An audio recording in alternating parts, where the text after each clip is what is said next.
আসসালামু আলাইকুম রহমতুল্লাহ। কেমন আছেন বন্ধুরা সবাই? আশা করি ভালো আছেন। আর ভালো থাকেন এ দোয়া সকলের জন্য করি।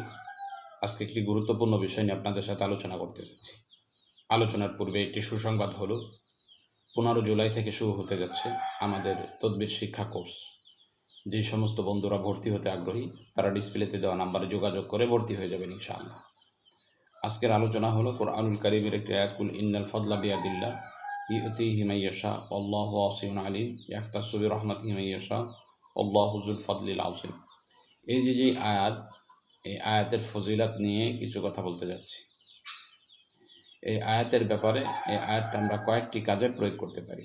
এক নম্বর হলো, স্বামী স্ত্রীর মধ্যে যদি প্রচুর পরিমাণে ঝগড়া হয়, দ্বন্দ্ব হয়, মহব্বত একেবারেই না থাকে, তো সেক্ষেত্রে এই আয়াতটি এখলাসের সাথে জাফরান কালি দ্বারা লেখে মাদুলিতে ভরে কোমরে ব্যবহার করলে স্বামী স্ত্রীর মধ্যে যেই দ্বন্দ্ব হচ্ছিল এই দ্বন্দ্বগুলো চলে যাবে এবং তাদের মধ্যে একটা গভীর মহাব্বত তৈরি হবে ইনশাআল্লাহ।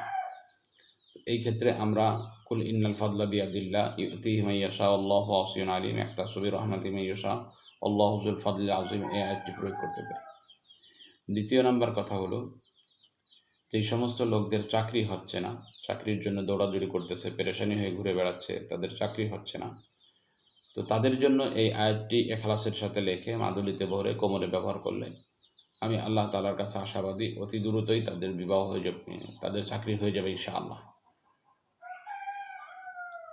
3 নম্বর কথা হলো, এই কুল ইন্নাল ফাদলা বিয়াদিল্লাহি ইউতিহি মান ইয়াশা আল্লাহু ওয়াসিউন আলিম ইয়াখতাসু বিরহমাতিহি মান ইয়াশা আল্লাহু যুল ফাদলিল আযীম। এটা যদি কোনো ব্যক্তি প্রবাসে আছে, তার ইনকামে বরকত হচ্ছে না, সেই ব্যক্তি কোনো চেষ্টা করেও কোনো সফলতা অর্জন করতে পারতেছে না, সেক্ষেত্রে এই আয়াতটি এখলাসের সাথে লেখে ওই লোকের একটা জামার মধ্যে ভালোভাবে ভাঁজ করে নির্জন স্থানে রেখে দিলে তার ইনকামের মধ্যে বরকত পাওয়া যায়। আর একটা বিষয় হলো, অনেক পরিবারে আছে যে বহু পরিমাণে টাকা উপার্জন করা হয় কিন্তু টাকার মধ্যে কোনো বরকত দেখা যায় না, মাস শেষ হতে না হতেই তার টাকা সব শেষ হয়ে যায়।